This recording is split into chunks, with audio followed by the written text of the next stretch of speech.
presentado en el marco del ciclo Mitos y Verdades para el canal de comunicación binacional de Fogón en Fogón, la radio cooperativa.uy.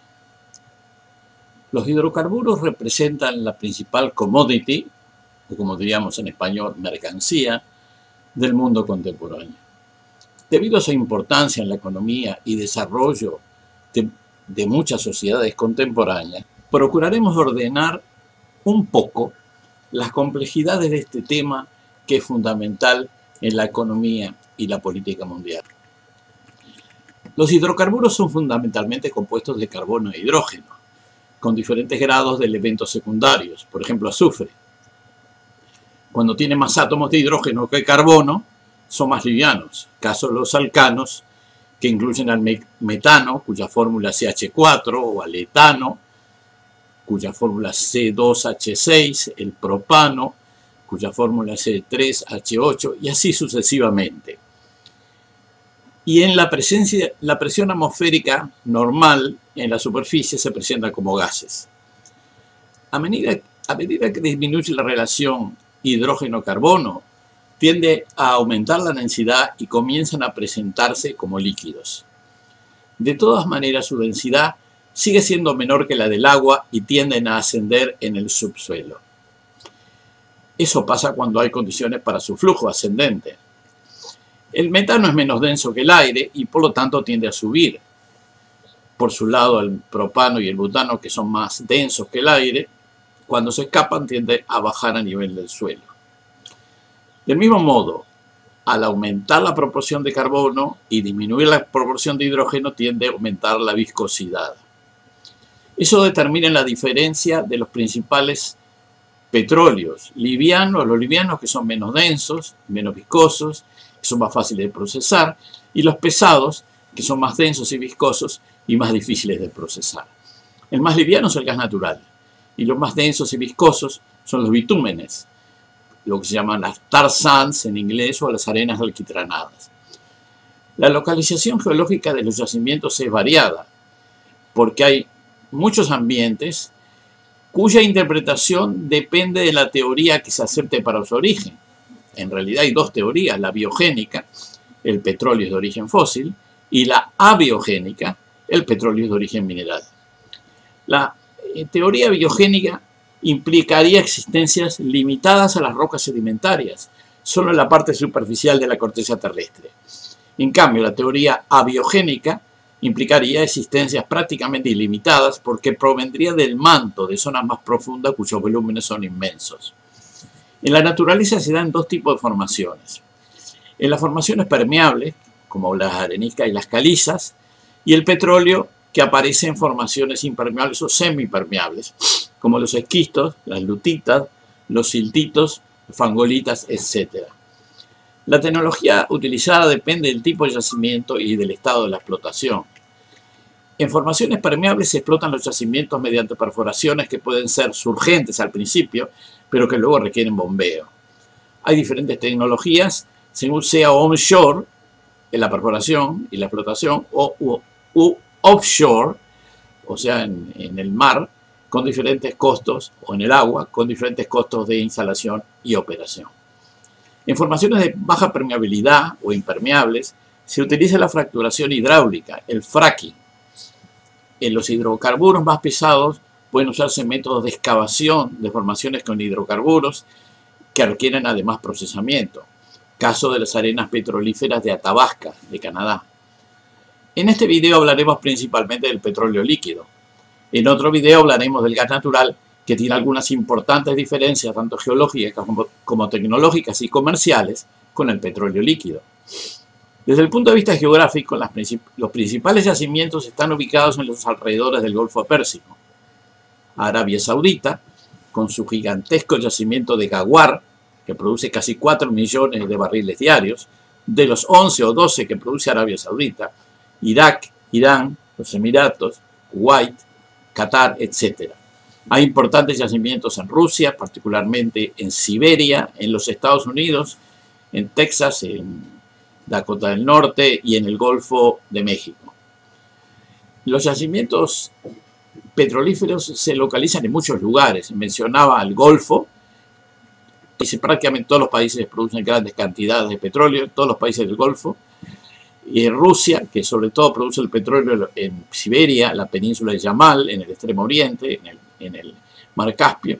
En el Mar Caspio, además de Rusia, el petróleo es explotado por Kazajstán, Azerbaiyán, etc.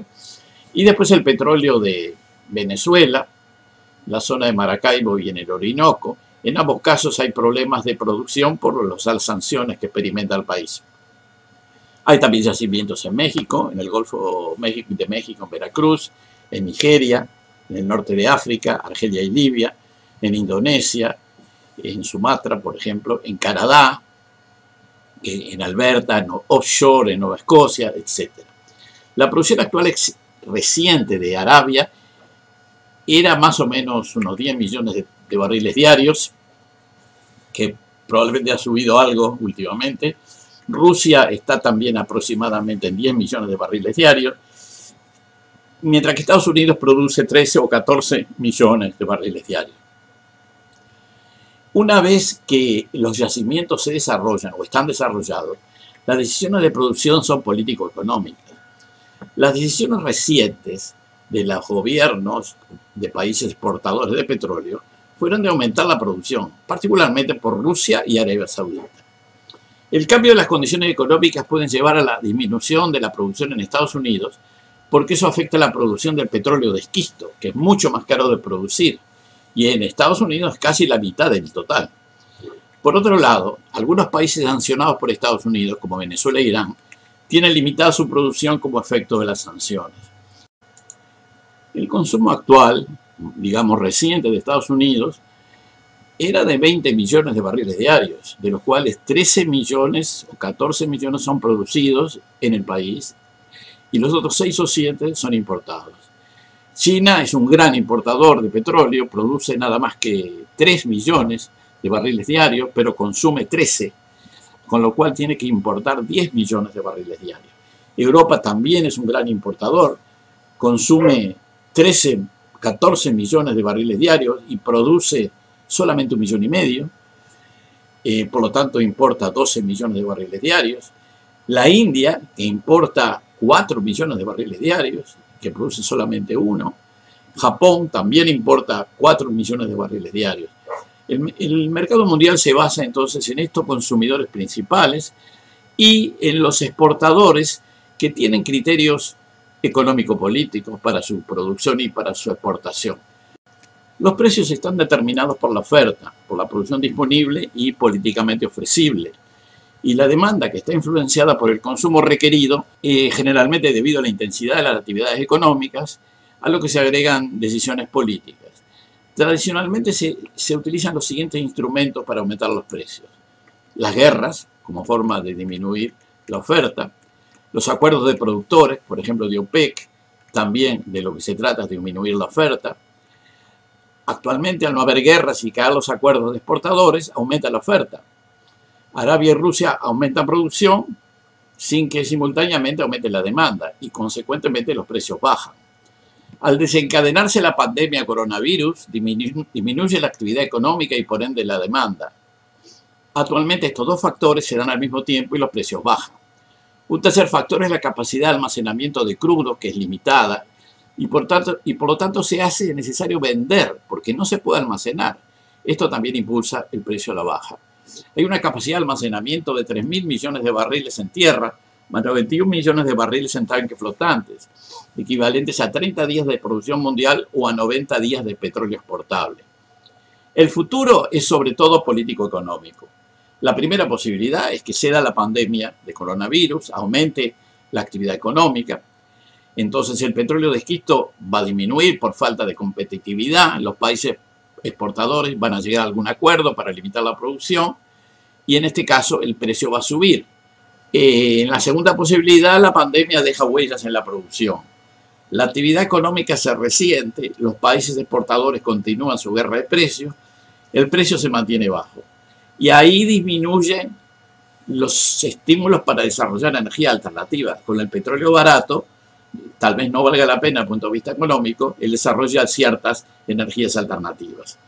Lo que se mantiene como afirmación y es que los volúmenes de petróleo disponibles bajo tierra son inmensos, que no hay limitaciones visibles, no se avisora que disminuyan significativamente. Esto aporta evidencia para demostrar que el origen del petróleo es mineral, que viene del manto, donde hay volúmenes inmensos, y que no es fósil, que la afirmación de que el petróleo es fósil está siendo desmentida por la realidad. Este video fue presentado en el marco del ciclo Mitos y Verdades para el canal de comunicación binacional de Fogón en Fogón y la radio cooperativa.uy. Capitán José Artigas crece su fama.